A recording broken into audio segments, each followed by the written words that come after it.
саламатсыңдар ма? Сағат басталды. Бүгін бізде математика сабағы. Бәріміз бірінші партада әдемі отырып көрсетейік. Оқушылар, сабаққа бастамас бұрын біз жаңағы сыныпта жақсы бір көңіл-күй орнатып алайық. Оған мен сендерге болады. Біз қандаймыз деген ойына келдік. Ал бірінші топ бастайды. Бәрі жауап. Қандаймыз. Әдемісің, тәтемісің. Біз қандаймыз. Талаптысың, талаптысың. Біз қандаймыз. Ақылдысың, тәртіптісің. Біз қандаймыз. Көрімдісің, көрімдісің. Ал оқушылар, енді маған қараңдар. Біз бәріміз қандай екенбіз? Білімдіміз, тәртіптіміз. Ал ендеше оқушылар, бүгін білімдеріңді көрсетіп берілсе, сабаққа бәріміз жақсы қатысайық, қане әдемі отырып. Ең бірінші өткенді қайталаудан бастап жаңағы тапсырмалар орындаймыз. Бүгін сендерге біз ұяшық тәсілі бойынша тапсырма келдік. Бұл жерде ережесі былай болды. Санды таңдайсыңдар, ұяшықты. Сосын шыққан санның көбейтіндерін айту керек. Түсінікті ме? Ереже түсінікті ме болды? Иә. Жақсы. Ал бастаймыз. Кім керек? Ернар келе жатыр. Тыныш. Артық. 36. 6 мен 6-ның көбейтіндісі 36. 64. 8 мен 8-дің көбейтіндісі 64. Мына, былай шешейік. Айсұлтан келді.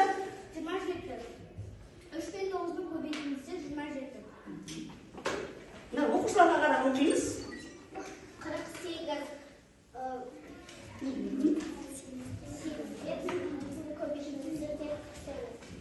Оқушылар неге қарап оқыңдар. Кел, әулет келе жатыр.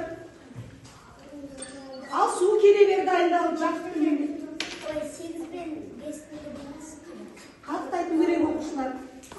Ал су тақым келеді осылай. Қауса дайындала берген. 81. 9 пен 9-ның көбейтіндісі 81. Нұрлан айтып жатыр. 49. 7 мен 7-ның көбейтіндісі 49. Әлі бара жатыр дейін. Апай.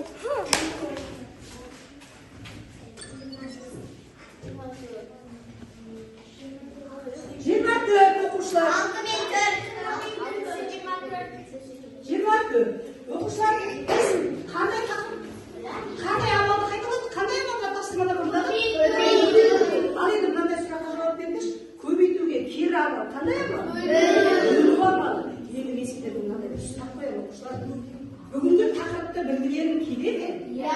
Ендеше біз бөлу амалына байланысты тапсырмаларды егер де орындаса, бүгінгі біздің сабақтың тақырыбы шығады. Түсінікті ме? Ал, келе ғой. Дауыстан шығар болыңдар. 25 пен 5-дің бөліндісі 5. 25 пен 5-дің бөліндісі 5. 15 пен 5-дің бөліндісі 3. Так, кел. Келе ғой. 20 мен 4-дің бөліндісі 5. Мұстафа келе жатыр. Келе ғой Мұстафа.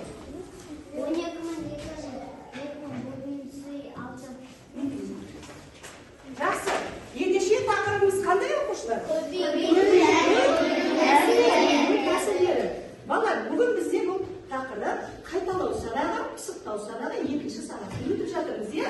Алдында бір сағат өткен тұғымыз. Енді бүгінгі біздің осы тақырып бойынша сабақтың мақсаты ауызша көбейту және бөлу тәсілдерін орындау, иә? Бұл мақсаты сабақтың. Осы мақсаттан алынған біздің бағалау критерийіміз міне оқушылар. Бәріміз қарап алайық. Ауызша көбейту және бөлу тәсілдерін орындайды.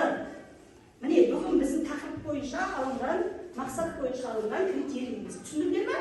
Енді осы критерий бойынша балалар мынандай бүгінгі сабақтары дискрипторды мен сіздерге қазір таныстырамын.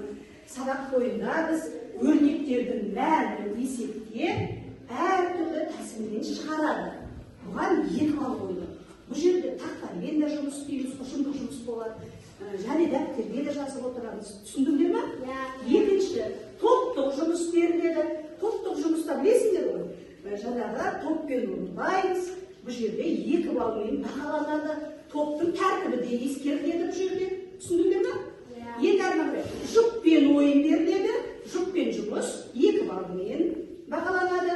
Жеке жұмыс жаңағы әртүрлі тәсілмен тапсырмалар беріледі орындауға тақырыпқа байланысты. Сабақтың ең негізгі кезеңі бұл. Түсіндіңдер ме? Ол жер 4 баллмен бағаланады. Сонда жалпы 10 балл алсақ, біз 10 баллдық көлемде бағаланады. Және сендерге мен мынадай асық әдісі бойынша бағалауды беремін. Бәрімізде бар, иә? Осы бойынша бағаланады. Алдарына бір скрипторды қойып қоямын. Тұра берсін. Әрбір топта біреу тұра берсін. Түсінікті ме? Міне, осы бойынша бағаланады. Осы бойынша бағаланады. Міне. Енді оқушылар, бәріміз тақтаға назар аударамыз. Мен сендерге мысалды түсіндіріп жіберейін. Оқушылар, біз жаңағы ережені қайталаймыз. Мына жерде 60-ке 40-тың қосындысы көбейту 3. Міне, өрнекке қараңдар бәрі. Енді бұл жерде бірінші ереже бойынша өтілген. Қосындыны тауып, бірінші санға көбейтеміз. Қосылғыштарды айтып жүріңізші? 60. Қосындысы 100. Оны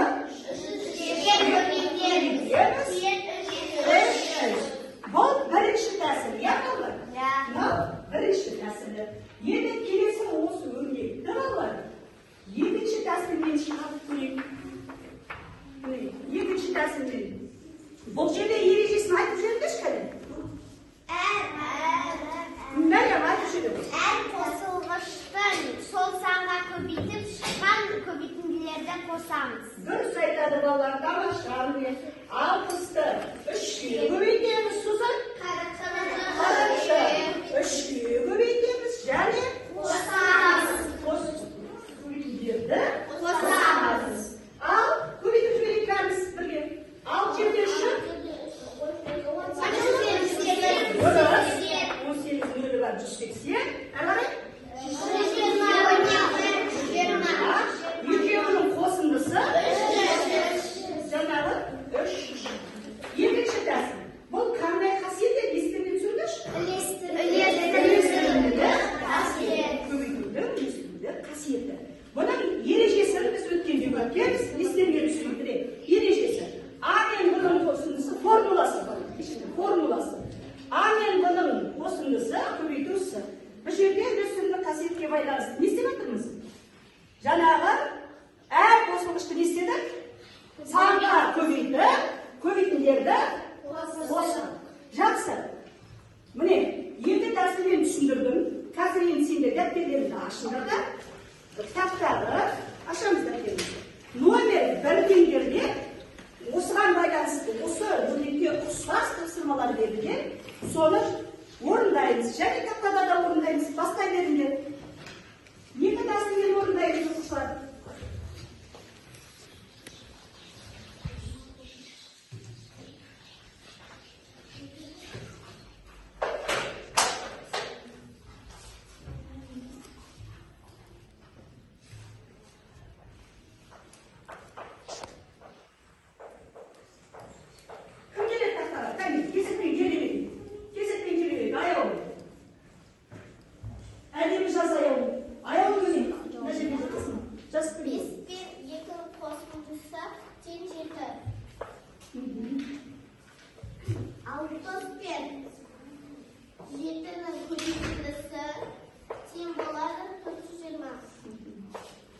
Ережесін айтып жүр. Қосындыны көбейтуге санға көбейтеміз. Отыра бер, екінші тәсілін Айсұлтан шығарып кел. Мынау екінші тәсілін жұбаңыздар. Шыққан балалар қазір сендерге бір ұпай қосылып отырады бұл жерде. Оқушылар осы тапсырманы орындау барысында.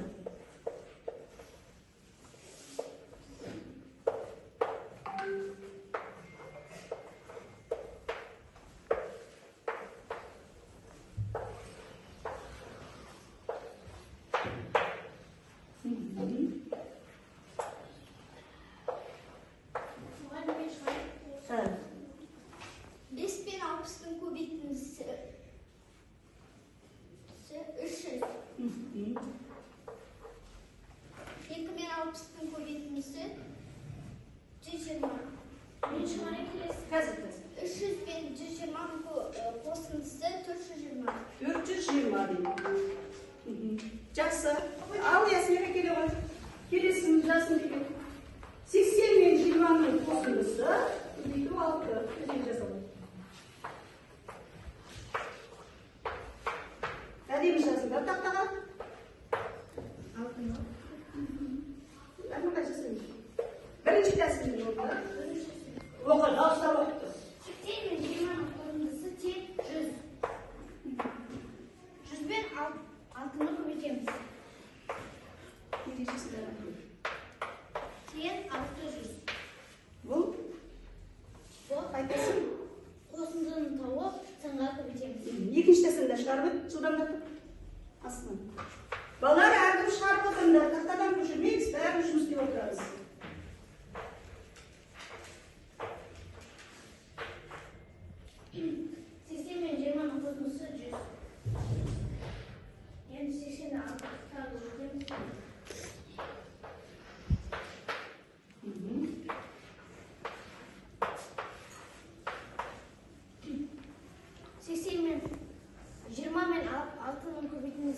Тең 120.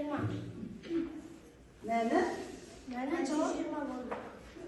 Жоқ, жалпы мәні. Жалпы мәні мұнда 480 болды. Жалпы мәні 600. Екінші тәсілдің ережесін айтып жүрші. Әр қосылышта сол санға көбейтіп, шыққан көбейтіндіні санға қосамыз. Көбейтіндерді қосамыз. Жақсы, әр қаратай. Кім келеді? Асу кел. Асу келесіне кел. Бала мен өшіп өтейін. Келесісін алсын шығар. 9 бен қашаншын? Қолын жоғары. 9 бен бірдің қосындысы. Кесіне жазды. Үйді 70. Дауыстан оқып тұрып жаз. 9 бен бірдің қосындысы тең 10. 10-ға көбейтеміз 70. Тең 700. Ережесін айтып жүрсің. Бірден. Қосындыны тауып санға көбейтеміз. Екінші тәсілін шығар.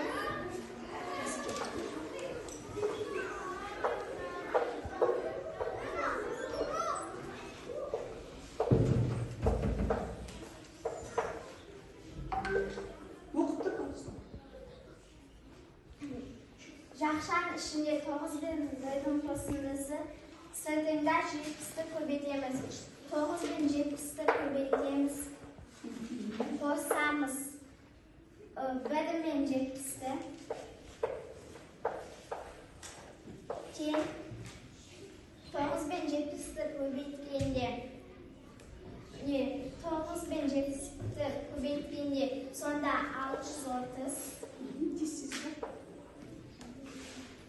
1 мен 70-ті көбейткенде 70. Тең 700. Екінші тәсілдің ережесін айтып жүрші. Әр қосындыны сол санға көбейтіп, шыққан көбейтінділерді қосамыз. Әр қосылышты сол санға көбейтіндерді қосамыз. Жақсы отыралым. Ең бір соңғысы қалды оқушылар келейік. Тағы келейік. Мәриям, сен шықтың ғой жаңа. Мәриям жылдамда 40 пен 30-ын қосымсы көбейтіп 4 келеді жасын.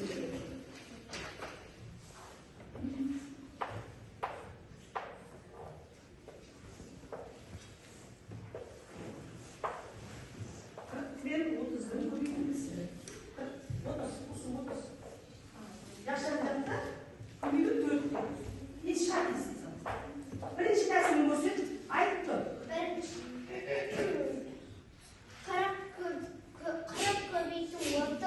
Бірінші тәсіл. Бірінші тәсіл не істейсің? Қосындыны тауып, санға көбейтеміз. сатта береді. 40 көбейтіп 30 тең 70. 70 жаз беңдер жаз. 70 көбейтілген тең 7 көбейтілген 4 тең 28. Нөлді қосамыз 200. Дұрыс, иә бала? Жақсы. Екінші тәсілін көрсек, сосын ережесін айтып жібересің.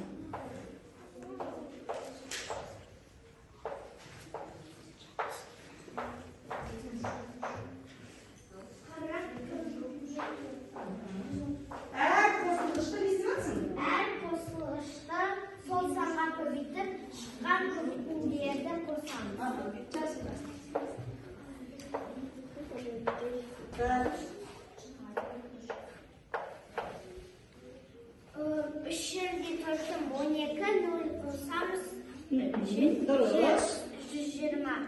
Төрт жерге төртім 16, 0 қосамыз. 160. Жақсы. Жарайсың. 220 280. Жалпы ол соңғы тапсырма ғой. Енді осы біз орындаған оқушылар бер қарай. Жалпы біз орындаған тапсырма бойынша барлық ережені қайталап шықшы. Бірінші тәсілдің ережесін, екіншісін айтып шықшы. Бірінші тәсілдің ережесі қосындыны тауып санға Көбейтті. Бірінші тәсіл оқушылар бұл естеріне сақталған. Ал екінші тәсілдің ережесі әр қосылғышты сол санға көбейтіп, шыққан көбейтінділерді қосамыз. Жақсы, балалар. Отыра ғой, Мариям, жақсы, өте тамаша. Балалар, мына жерде оқушылар жаңағы екі тәсілмен шығардық. Тиімді тәсілі бізге қайсы тиімдірек? Жылдам, шапшаң, бірінші тәсілі тиімдірек, иә, балалар? Жақсы. Ендеше оқушылар, біз келесі қаламдарды қойып, қане әдемі отырыңдар. Мен келесі сендерге мынандай пирамида ойынын ережесін түсіндірем. Бұл ойынның мақсаты бізде, балалар. Бұл ойынның мақсаты біз топтық жұмыс істей тұрып, ұжымды біріктіру мақсатында, ұжымда топпен жұмыс істей алу мақсатында беріліп жатыр. Енді мына жерде осы тапсырманы мынандай берілген мәндерін тауып, пирамиданы мынандай қатардан құрастырып шығу керекпіз. Түсіндіңдер ме оқушылар? Қане, ақырын тәртіп сақтай отырып, орындай қойыңдар. Ал бастайық.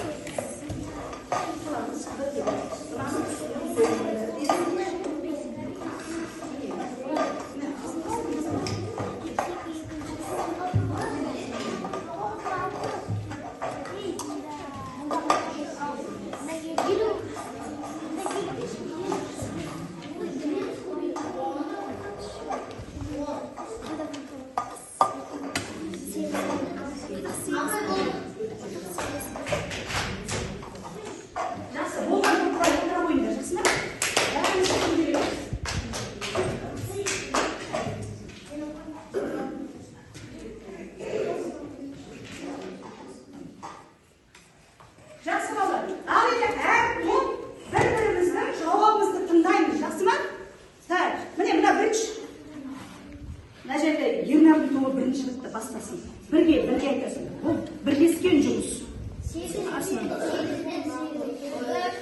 Алты үсті.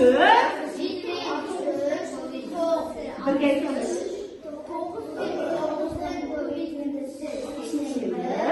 27.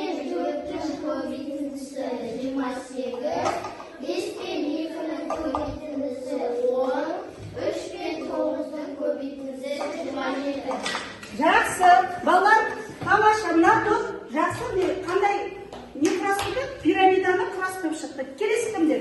Ал, бастай қойыңдар. Бірлесіп жұмыс істейміз. Қанат қосылады. 4 пен 9-ның көбейтіндісі 36. 9 пен 8-ның Тыңдап отырайық. көбейтіндісі 22. 6 пен 9-ның көбейтіндісі 24. 5 пен 9-ның көбейтіндісі 45. 8 пен 7-ның көбейтіндісі 56. 9 пен 5-ның көбейтіндісі 45. Жақсы, оқушылар, тамаша. Бәрі бірлесіп жауап беріп жатыр. Мына жерде ал үшінші топ. 6 пен 3-ның көбейтіндісі 8. 4 пен 8-ның көбейтіндісі 38. 7 пен 7-ның көбейтіндісі 49. 8 пен 6-ның көбейтіндісі 48. 7 пен 9-ның көбейтіндісі 63. 6 пен 5-ның көбейтіндісі 30. Жақсы, тамаша балалар. Бәрі бірлесіп, бірдей айтып, бірдей жауап беріп жатыр. Жақсы, ал бірінші топ, қане. 6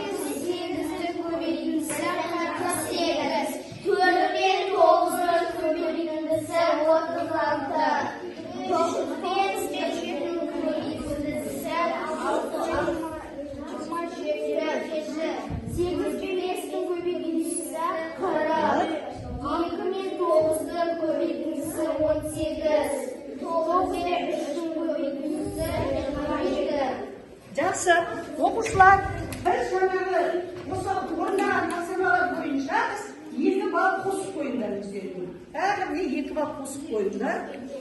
Енді әр қаратай оқушылар келесі біз бәріміз қане маған қараңдаршы. Бәріңе қараңдар.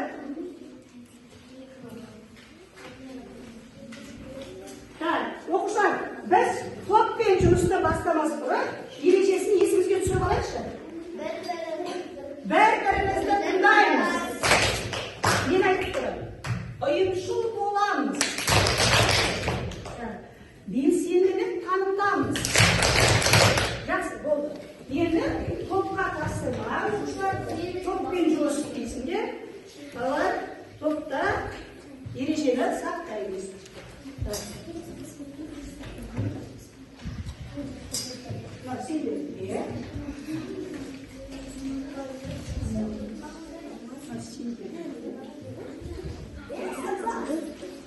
Төртінші топқа кірді. Балалар, 5 минут уақыт оқушылар топта бір-бірі тыңдап уақытты үнемдеуге бар. 5 минут уақыт кетті. 5 минут уақыт. Топқа бірігеміз. Топқа бірігеміз. Топқа бірігеміз.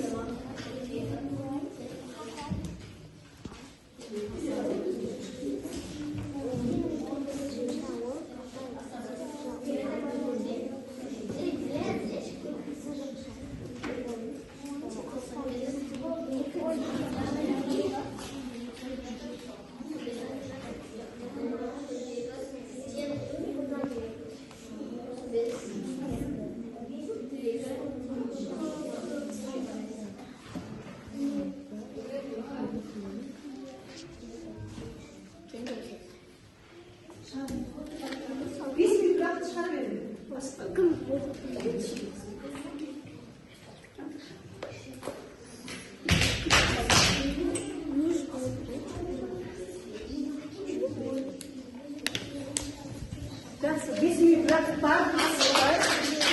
Yeni falan ayırmalı. Onlar kasıt. Çünkü bir olmadı da.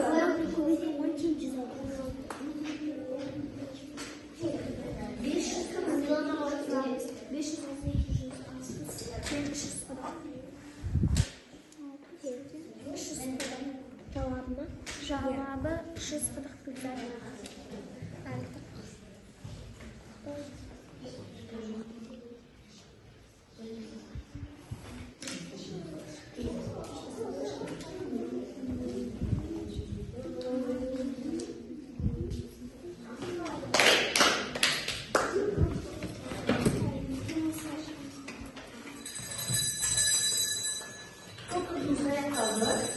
Doktorumuz ayaklandı.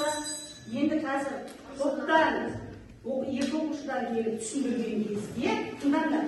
Қалған топ ана тақтадағы айтып жатқан оқушыны тыңдап дұрыс шығарып жатыр ма, соны бағалап отырамыз. Түсінді ме оқушылар? Бірінші жаңа болған топ. Сендер ме? Келе ойындар. Екі оқушы келді. Мына жерге әдемілеп орналасты біліп алыңдар. Бірінші нашқайынша басқамыз үшін.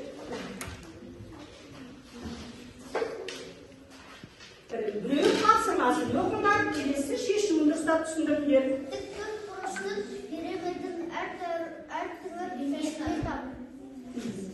Ұзындығы 9 см, ені 5 см. Периметрде жақшаның ішінде 9 см қосу, 5 см көбейту 2. Тең 14 см. Периметрден 9 см қосу, 5 см көбейту 2. 9 мен 2-ні көбейтіп. Оқушылар тыңдап отырамыз. Молодец. Мына екі топ жақсы тыңдап отыр.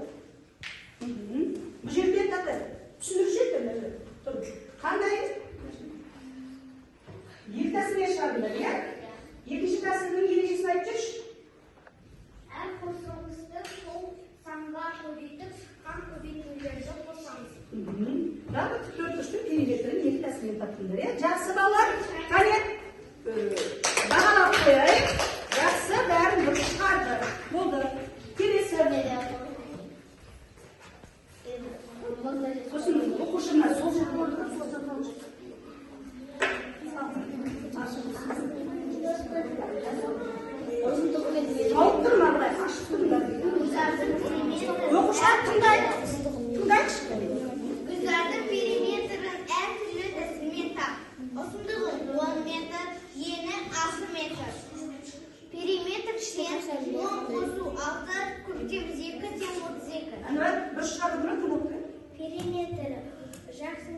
10 қосу Б көбейтеміз 2 тені 32.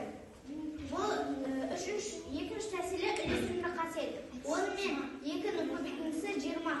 Қосамыз 6 мен 2-ні көбейтіндісі 12 тең 32. Ережесі әр қосылғышты сол санға көбейтіп шыққан қосындыны қосамыз. Жақсы балалар, дұрыс айтып жатыр, ережесіне бәріне анықтап бізге түсіндіріп берді. Жарайсыңдар, келесі кім бар? Сендер барыңдар, бірінші топ.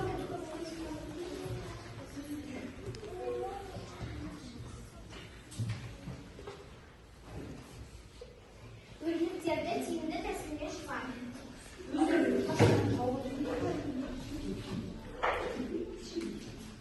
Біріншісі 8 қосу 2 жақшаны ашамыз, 8 қосу 2 жақшаны жабамыз, көбейту 50 тең 10 көбейту 50 тең 500 шығады. 3-тен 4-ті қосындысы тең болады 7. Оған көбейтеміз 30-ды тең. 7 көбейтілген 30 тең болады 200. Оқушылар сендер қараңдаршы, осы бірінші топ қандай тәсілмен шығарып тұр? Бірінші тәсілді пайдаланып тұр, бірінші тәсілдің анықтамасын айтып жіберіңдер. Қосындыны тауып санға көбейтеміз. Қосындыны тауып санға көбейтеміз. Енді кім? Үшінші топқа келе қойыңдар.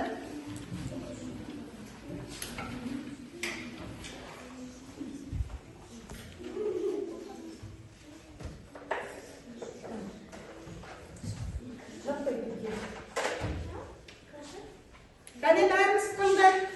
Балалар, бал қостап. Бір қыздарға әр қайсысында елуден 10 қатар, ал екіншісіне әр қайсысында 16-дан 10 қатар гүл отырғызылды. Бірінші гүлзарға екіншісіне қарағанда неше гүл артық отырғызылды. Әр қайсы 50 қатар 10, екіншісі 16. 50 көбейту 10 тең 500. 16 көбейту 10 тең 160. 500 азайту 160, 340. Жауабы 340 гүлзар артық. 340 гүлзар артық деп.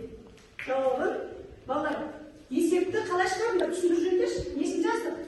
Қысқаша Берілгенін жазып, шешуін жауабын жазып.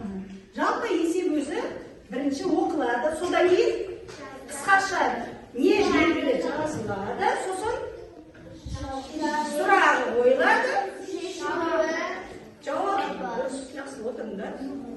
Оқушылар, енді жақсы, топпен жақсы жұмыс істеді, бәріміз топтың бағасын асыққа қойып аламыз. 2 балл топтан жұмыс істедік қой, асыққа 2 балдарымды қосып отырыңдар. Қосып қойып қойыңдар, қолдарына ұстай бермейді. Әрқандай балалар. Келесі бәріміз маған қараңдаршы кәне. Мұстафа, бері қарай ғой. Енді біз келесіде жұптық жұмыс жасаймыз. Жұптық жұмыстың бұл жерде тапсырмасы балалар. Мынау оқушылар, мынау не? Әмиян әдісі. Әмиян деген не ол? Түсіндіріңізші? Атмане дейміз. Ашайық деп айтасыңдар, иә? Жақсы. Оған не саламыз? Ақша салады дейміз. Жақсы. Ендеше қазір әр топтан отырған оқушылар, мысалы 4 бала отырса, 2 партнерден 2 теңге аласыңдар. Кез келген ала беріңіз.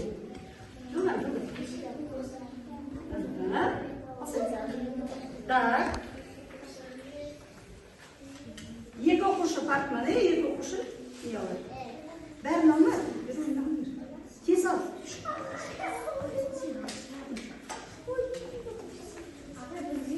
Қазір берем ғой. 3 партманы ма? 3-ге.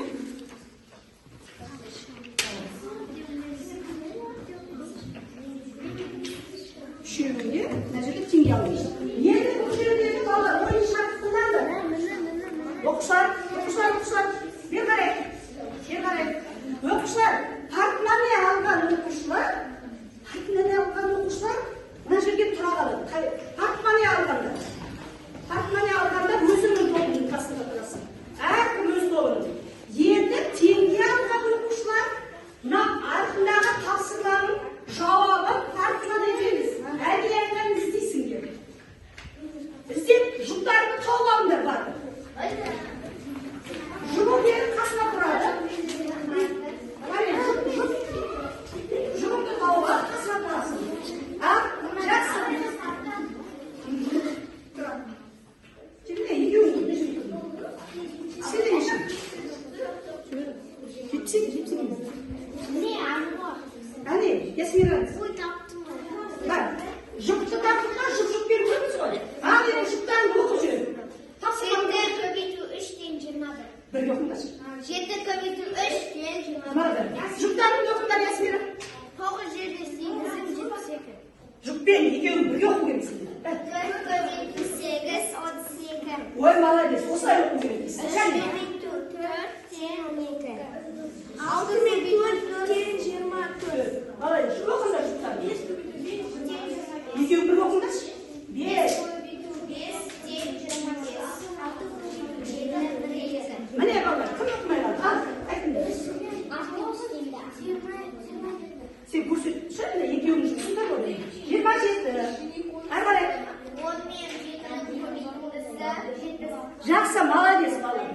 Жұптарыңды лезде тауып алып, және ол жерде берілген тапсырманы орындады.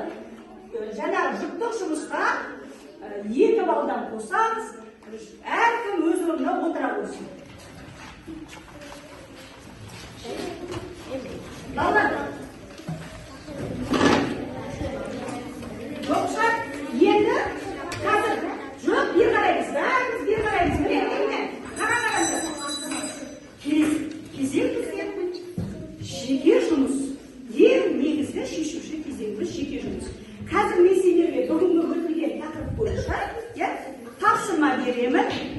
Тапсырманы тиімді тәсілмен ғана орындаңдар. Жақсы ма? Ең тиімді тәсіл қайсы болды сендерге сонымен орындаңдар. Ал бастадым. Бір-біріне бере қойыңдар. Бір-бірімізге бере қоямыз. Бер, Мариям, бер. Бер. Бала, тиімді тәсілмен орындау. Тиімді тәсілмен. Біз 2 тәсіл өттік деп айттық қой. Соның ішінде сендерге қайсы тиімді болды, сонымен орындап шығайық. Жеке жұмысты.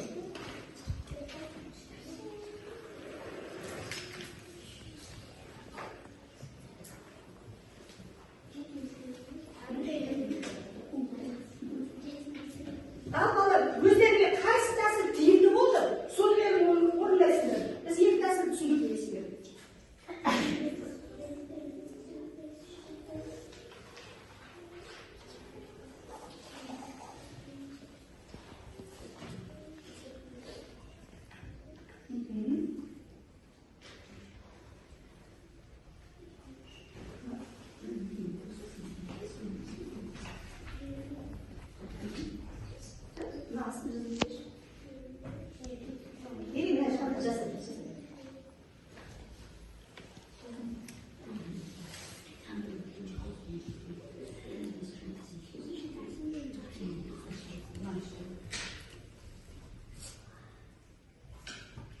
Өздеріңе қай тәсіл тиімді, соны жазып шығара қойыңдар.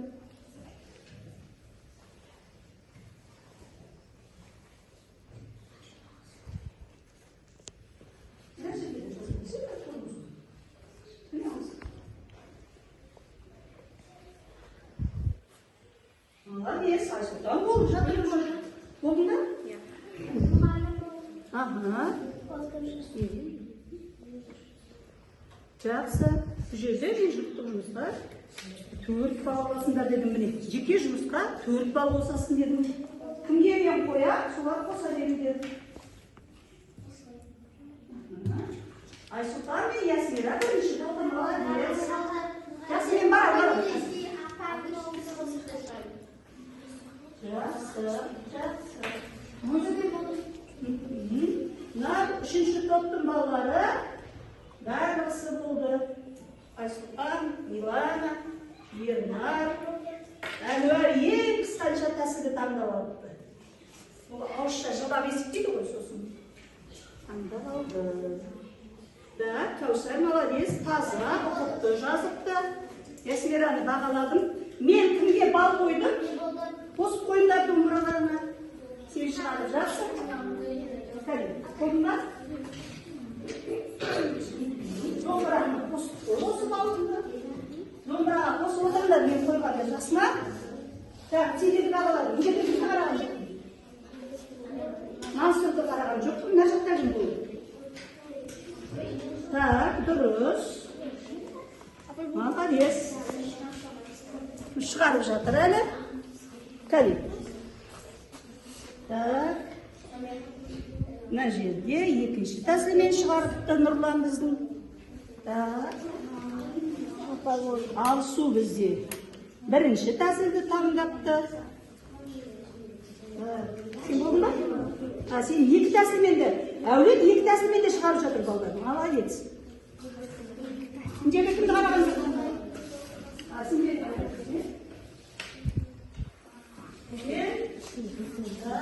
Бірінші тәсілмен шығарыпсың. Сен аяқта, әлі біткенде жоқсың. Мынаны аяқта.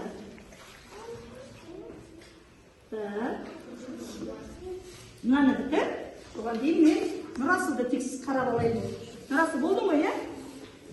Так, Нұрасыл бірінші тәсілмен шығарыпты, саған қойдым. Мына екеуі аяқтай. Мына жерде тобы түгел бағалады ма? Ясмира, сенің тобың түгел бағалады ма? Қалып қойғанда кім? Мансұр, сен болдың ғой, е? Болды.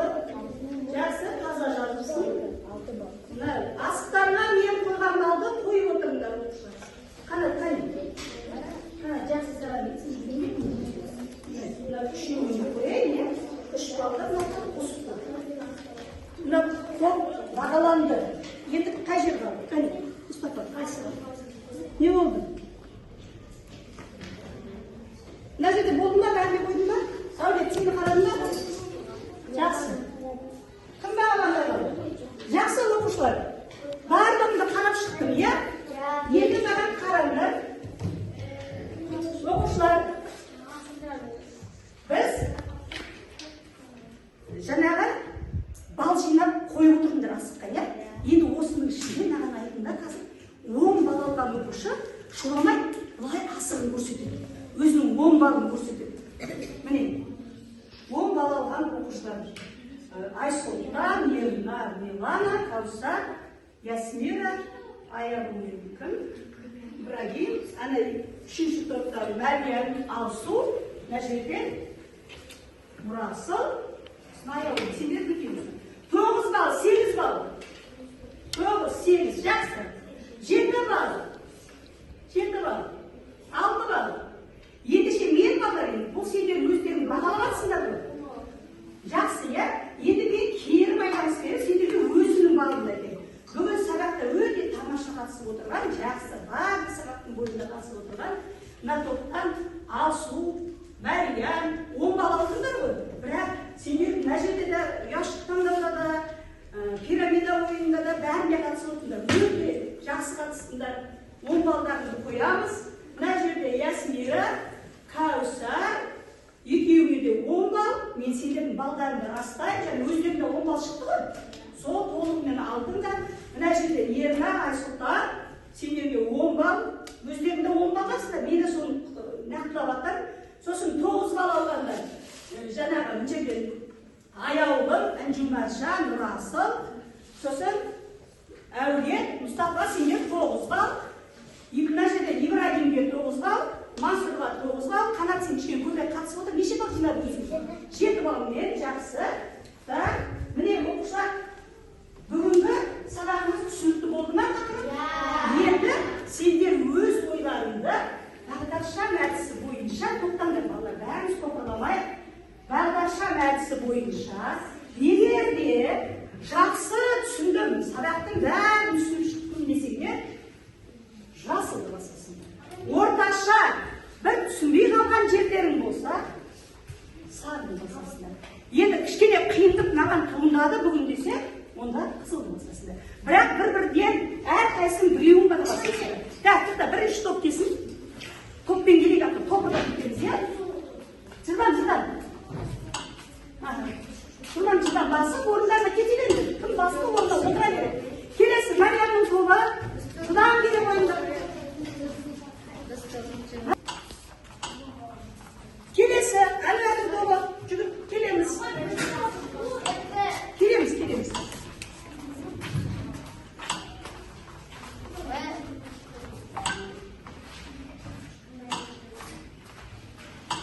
Келесі топ. Келе қойыңдар.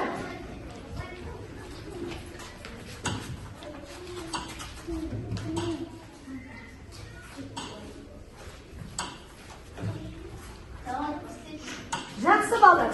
Енді әркім өзінің ойын жаңағы дағдаршам әдісі бойынша қанша меңгергендеріңді білдіріп жатырсыңдар.